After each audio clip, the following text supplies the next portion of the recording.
Te damos la bienvenida a un nuevo audio de la hora silenciosa de Palabra de Vida, donde líderes alrededor del mundo compartirán con nosotros.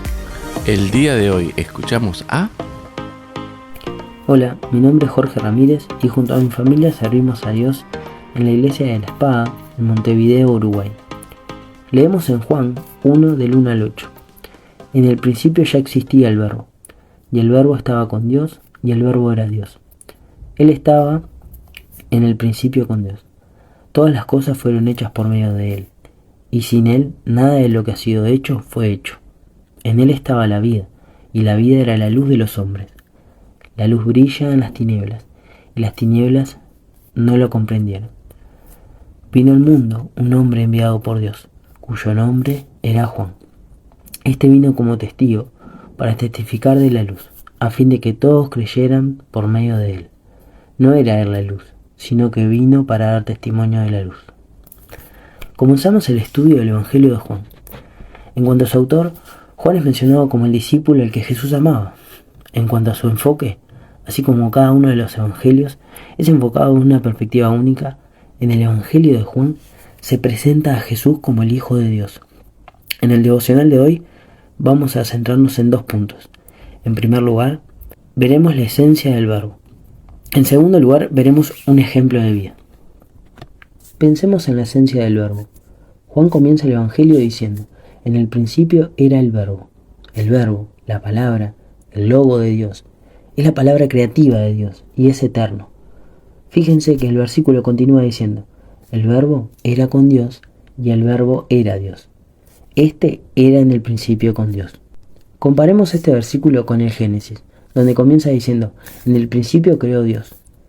Este en el principio pareciera ser la misma expresión que Juan está empleando.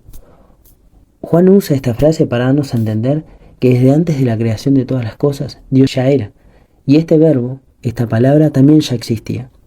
Luego leemos en el Salmo 33:6, por la palabra del Señor fueron hechos los cielos, y todo su ejército por el aliento de su boca. Y en Colosenses 1:16, porque en Él fueron creadas todas las cosas, tanto en el cielo como en la tierra, visibles e invisibles, ya sean tronos o dominios o poderes o autoridades, todo ha sido creado por medio de Él y para Él. En estos pasajes encontramos la palabra creativa o el verbo creador, que es Dios mismo. Primera de Juan 1:1 dice: lo que existía desde el principio, lo que hemos oído, lo que han visto nuestros propios ojos, lo que hemos contemplado y lo que han tocado nuestras manos, esto escribimos acerca del verbo de vida. Una vez más, se nos dice claramente que el verbo existía desde el principio. Y Juan reafirma además en este pasaje que lo que escribe sobre el verbo no es un invento, sino que viene desde una experiencia real con Jesús. Y no solo de Juan, sino de muchos otros. Juan 17:5 nos dice que el Hijo estaba junto a Dios Padre desde antes de que el mundo existiese. Y Juan declara en su primera carta, capítulo 1, versículo 2, que la vida se manifestó. Nosotros la hemos visto y damos testimonio y les anunciamos a ustedes la vida eterna que estaba con el Padre y se manifestó a nosotros. Jesús, el Verbo, existía en forma de Dios. No consideró el ser igual a Dios como algo a que aferrarse. Se hizo un hombre, pero aún así, Él estaba en el mundo, y el mundo fue hecho por medio de Él, y el mundo no le conoció. Esto lo leemos en Juan 1:10. Y leer esto es tremendo. La vida se manifestó, y fue revelada, sacada a la luz, el misterio que por los siglos había estado oculto en Dios. Como dice Hebreos, en estos últimos días nos ha hablado por el Hijo, a quien constituyó heredero de todas las cosas, por medio de quien hizo todo el universo. Otro aspecto de la esencia del verbo es que es vida. Si pensamos en el propósito de Juan al escribir este evangelio, podemos ir al capítulo 20, versículo 30, y leemos que estas cosas fueron escritas para que crean que Jesús es el Cristo, el Hijo de Dios, y para que creyendo tengan vida en su nombre. En Jesús está la vida. Lo encontramos también cada vez que Jesús declara verdades sobre sí mismo, diciendo yo soy. Él, como imagen del Dios invisible, utiliza esta frase para mostrar cómo el gran yo soy se había hecho carne. Como dice la palabra de Dios, habitó entre nosotros y vimos su gloria, gloria como del unigénito del Padre, lleno de gracia y de verdad. Entre estas declaraciones sobre su esencia, Jesús declara: yo soy el camino y la verdad y la vida. Y también: yo soy la resurrección y la vida. Y como dice el pasaje que nos toca considerar, esta vida era la luz de los hombres. Este concepto de luz me hace pensar cómo en la noche los barcos buscan un faro para orientarse. De la misma manera, la luz más preciosa, más intensa e impresionante, brilló en un mundo que le había dado la espalda a Dios, para que aquellos que creyéramos en Él tuviéramos vida abundante y eterna. Aquellos que hemos visto su luz y hemos recibido y creído en esta palabra de Dios, en el Verbo, somos llamados hijos de Dios y gozamos de una vida en abundancia, no solo en la eternidad, sino desde el momento en que lo conocimos. Esa vida abundante de gozo inexplicable, de amor, de santidad, de perdón, de servicio abnegado, de plenitud, la podemos disfrutar en esta vida, porque su presencia está con nosotros y en nosotros.